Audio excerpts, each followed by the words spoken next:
देखिए, वो एक जिम्मेदार आदमी है। वो एक प्रदेश के स्टेट के मिनिस्टर हैं और आप कह रहे हैं कि हमने उन्हीं के पास उनकी बहन को भिजा दिया। अरे अबे, वो कहाँ से उसकी उनकी बहन हुई? वो तो देश की बेटी है, देश की बहन है। वो तो हमारे आर्म फोर्सेस का हिस्सा है।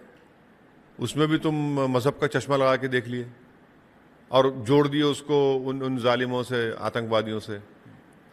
तो ये जो है ना, मेरे को लगता है कि ये जो मिनिस्टर ने कहा है वो उनकी हेट्रेड को जाहिर करता है एक समुदाय के खिलाफ। तो ऐसे लोगों को क्या तो, कहेंगे आप? तो नहीं, उनको उनको ये समझाने की जरूरत है कि भैया आप हेट्रेड करिए, मगर आप हेट्रेड पाकिस्तान से आए हुए टेररिज्म की तरफ करिए। आप अगर आप ये समझेंगे कि भाई नाम मुसलमान है तो मैं हेट्रेड करूंगा, तो फिर उसका तो कोई दुनिया में कोई दवा नहीं उस जहालत का, उस हेट्रेड का इलाज करने के लिए, सिवाय इसके कि बीजेपी सरकार उनको कैबिनेट से निकाले। उनको केस तो हाई कोर्ट ने एफआईआर बुक किया है, उनको अरेस्ट करें, अरेस्ट करके उनको जेल को भिजाएं।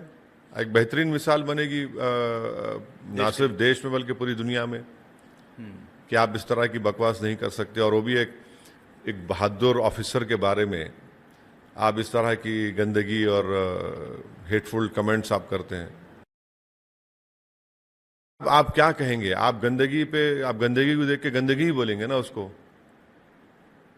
अब क्या बोलेंगे आप उसको? गंदगी है वो, आउटराइट गंदगी है, आउटराइट आपकी नफरत है। और आपको ये भी लिहाज नहीं रहा कि आप एक मिनिस्टर हैं। अच्छा, मैं सुना कि वो इससे पहले भी अनाप शनाप बके थे मुख्यमंत्री, एक साबिका एक्स मुख्यमंत्री की वाइफ के बारे में भी। तो फिर क्यों नहीं रोक रही बीजेपी उनको? भाई, आप हटा नहीं सक रहे उनको।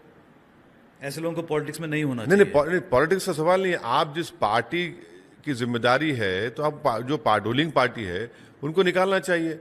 अब उनको नहीं निकाल रहे, क्यों नहीं निकाल रहे? क्योंकि वो एक कास्ट को बिलोंग करते हैं।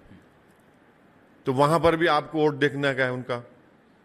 आप देश को देखेंगे या अपनी राजनीति को देखेंगे, तो बीजेपी को तय करना है। जब आप जाएंगे तो आप क्या मैसेज लेके जाएंगे? नहीं, मैसेज तो जो भारत सरकार का मैसेज है कि भारत पाकिस्तान स्पॉन्सर टेररिज्म का एक बहुत बड़ा विक्टिम रहा है। और हम और आप बल्कि पूरा देश देख रहा है कि बरसों से हम लोग पाकिस्तान स्पॉन्सर टेररिज्म के शिकार रहे हैं। जनरल ज़िया-उल हक़ के ज़माने से जब ऑपरेशन ब्रास टैक्स से ये सब तमाशा चल रहा है, क़त्ल गारतगिरी हो रही है, तो वो एक बताना पड़ेगा। फिर खंदार का प्लेन का हाईजैक भी है, हमको छोड़ना पड़ा उन जालिमों को। फिर 26/11 का वाक़या है, पठानकोट है, पार्लियामेंट अटैक है, उरी है। पिछले साल रीसी में वैष्णो देवी के पास 7 टूरिस्ट को मार दिया गया था। फिर अब ये पहलगाम हुआ है। तो ये तो ये लोग ख़तरा बन चुके हैं ना ह्यूमैनिटी को, जो भारत में ऐसे टेररिस्ट को भिजा रहे हैं, ट्रेन करके, उनको फाइनेंस करके, हथियार देकर। तो ये बात रहेगी। बट ये तो मैं अपनी तरफ से कह रहा हूँ। अब जाहिर है हम लोगों को जब नहीं मालूम कौन से ग्रुप में मुझे रखेंगे, क्या चेयरमैन होगा, कौन चेयरमैन होंगे, बातचीत जब होगी जी, तो बहुत से उसमें चीज़ें होंगी जो अभी मुझे नहीं मालूम। मगर जो भी होगा, एक बार भारत का तो पक्ष रखना पड़ेगा ताकि उनको मालूम भी हो सके।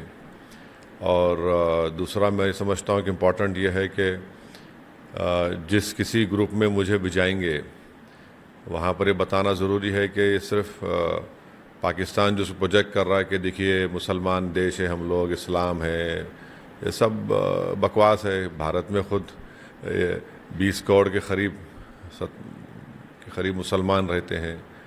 तो ये भी तो एक बताने की ज़रूरत है। जी।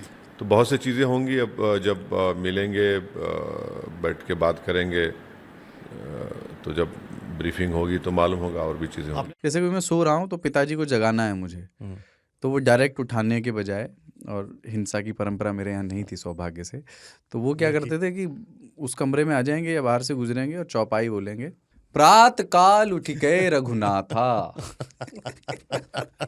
मात पिता गुरु नावई माता। कभी कभी मैं गुस्से में उठ करके, अरे पापा, चरण स्पर्श किया और सो गया, मैंने कहा अब मत उठाना।